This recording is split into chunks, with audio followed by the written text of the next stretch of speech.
Ang pera sa panaginip. Ang pera sa panaginip ay may iba't ibang kahulugan, depende sa konteksto nito.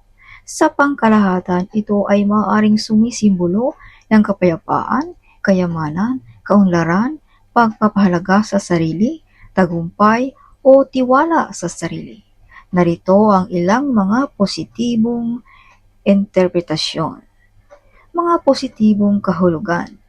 Binigyan ng pera.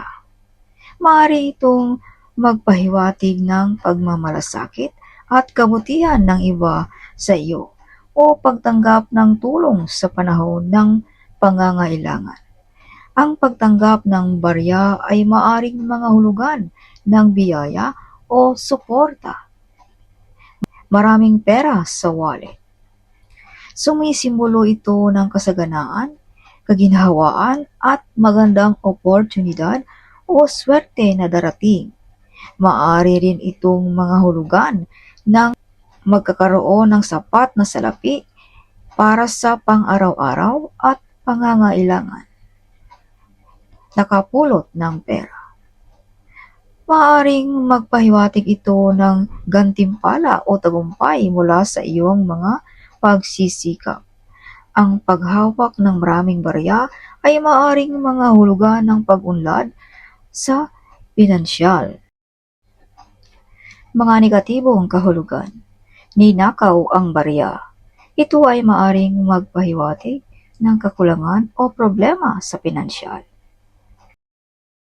Nagbibilang ng pera ng ibang tao.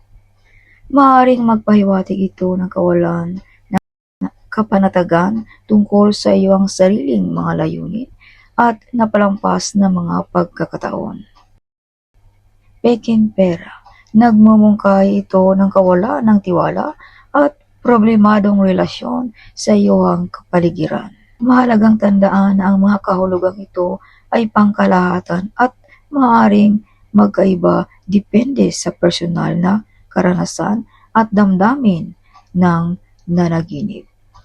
Ang pinakamahusay na paraan upang malaman ang tunay na kahulugan ng iyong panaginip ay ang pagnilayan ang iyong sariling mga damdamin at karanasan sa panaginip.